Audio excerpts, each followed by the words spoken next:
Masamang balita sana ang dadatnan ng isang pamilya sa Edmonton kung di dahil sa tulong ng isang Good Samaritan at di sila tumigil na hanapin ito para pasalamatan. Ang report mula kay Rhea Santos.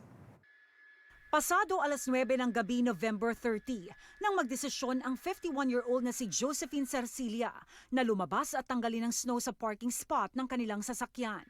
Sa kuha ng CCTV sa kanilang bahay, hawak pa nito ang snowblower hanggang biglang tumigil. Ilang minuto ang lumipas, unti-unting nanlambot ang mga tuhod, lumuhod habang patuloy na nakahawak sa kotse. Hanggang napahiga na ito sa ilalim ng minus 21 degrees na temperatura sa labas ng kanyang tahanan. Nasa trabaho noon ang kanyang asawa na si Joseph Sarcilia o Jojo. Nang silipin ang app ng CCTV sa kanyang telepono, akala niya pa raw ay ibang tao ito. While watching that CCTV, sabi ko, hanapin mo si mami mo. Kasi parang ini-scam tayo ng mga taong ito. Pakitawag si mami. Sabi niya, Daddy, I couldn't find her. Sa time code ng CCTV, halos isang oras ang inabot na nakahandusay ang katawan ni Josephine hanggang dumaan ang isang sasakyan at bumaba ang sakay nito. Hello? Are you okay? Makikita ang pagiging abala ng taong nakakita kay Josephine sa pagtawag sa cellphone. Dalawang sasakyan ang napadaan at tumigil pa. Sa anggulo ng kamera sa garahe ni na Sarcilia, ipinasok na siya ng mga taong nakakita sa kanya. At ilang minuto pa, dumating na ang ambulansya at maging mga anak ni na Sarcilia na pagtanto na nanay pala nila ang pasyente. She would have been dead. Kasi nakaandusay siya ng almost an hour. Kung wala po yung unang Good Samaritan, baka hindi po namin siya maabutan sa ICU. Baka sa morgue po kami magkikita-kita ng mga anak. Na-stroke ang asawa ni Jojo at mula nang mangyari ang insidente, di tumigil si Jojo na hanapin ang taong tumulong sa kanyang asawa. Di na raw siya kasi nabigyan ng pagkakataon na magpasalamat.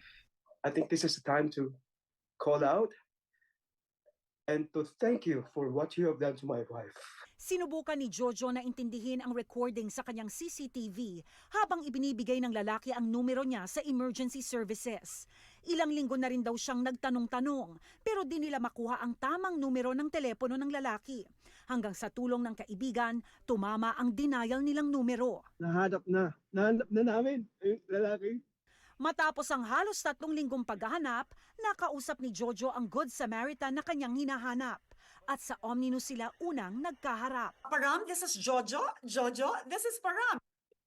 Without this guy, my wife could have been dead. And because of him, he was at the right place at the right time. My gut told me that I should go and look at it, and then I backed up. I reversed my car. Ang 28-year-old na si Parampal Singh, di nag-atubiling tumulong sa pagkakataong iyon. It was really scary. I made 911 call. There was a couple people passing by at that same exact moment. Once I was on 911 call, there was a lady and a gentleman, and there was another gentleman from the second car that I waved at, and they all came running. Mula nang mangyari ang insidente, inisip na raw ni Singh na dumaan sana sa bahay ni na Sarcilia para kamustahin si Josephine. Nag-aalangan daw siya dahil baka mahirap ang pinagdadaanan ng pamilya. Ang di niya alam, bawat araw, pasasalamat ang nais ipahatid ng pamilya Sarcilia sa kanya. Lalo na't patuloy ang recovery ng asawa ni Jojo. I'm so glad that I could be of help. Thank you.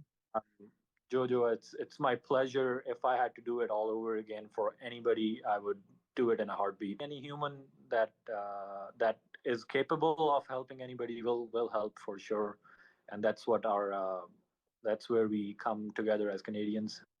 The perfect Christmas for me, for my wife, for my family. Rhea Santos, Omninews, Vancouver.